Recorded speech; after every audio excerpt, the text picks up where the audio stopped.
చాపలేసినందుకు పరలోకం రాదు. చేస్తే చేయండి, లేదంటే లేదు. ఉన్న మాట ఉన్నట్టే చెబుతాను నేను. కుర్చీలేసినందుకు పరలోకం రాదమ్మా. తగిన ప్రతిఫలం నీకు నీ పిల్లలకి ఇస్తాడు దేవుడు. దీని విషయంలో పరలోకం రావాలంటే నీ భక్తిని కాపాడుకో, నీ నీతిని కాపాడుకో, నీ పరిశుద్ధతను కాపాడుకో. నువ్వు చేసిందల్లా ఎదవ పనులను చేసి ఇక్కడికి వచ్చి కుర్చీలేస్తే, ఎదవ పనులను చేసి పరిచర్య చేస్తే, పరలోకం ఇచ్చేస్తే పరలోకం అందరూ దరిద్రులు ఉండరు. అర్థమవుతుందా? సెకండరీ నీ పరిచర్య, ఫస్ట్ నీ భక్తి, ఫస్ట్ నీ భక్తి. నేను వాక్యం ఎవడైనా చెప్తాడో, వాక్యం చెప్పిన వాళ్ళందరూ భక్తులు అనుకుంటున్నారా? నీకు అర్థం?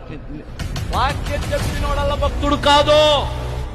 ఇతర భార్యలోడు చెబుతున్నాడు వాక్యం, వ్యభిచరించాడు వాక్యం చెబుతున్నాడు, లంచాలు తీసుకునేవాడు వాక్యం చెబుతున్నాడు. నాకంటే బాగా,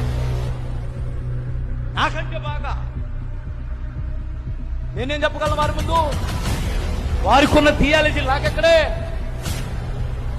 ప్రేమించడం చేతగానటువంటి వాడు మనిషిని మనిషిగా, తగ్గించుకోవడం చేతగానటువంటి వాడు గర్విష్ఠుడు. వాక్యం చెబుతున్నారు బాగా, సూపర్ గా. వాక్యం చెప్పినందుకు నేను పరలోకానికి వెళ్ళను, నాకు ఆ సంగతి తెలుసు. నా ప్రభు నాకు ఇచ్చిన భక్తిని కాపాడుకోవటం వలన నేను కాపాడబడతాను. హల్లెలూయా. ఎందుకు కాపాడబడతాం? భక్తి, భయభక్తులు కాపాడుకోవాలి కదా.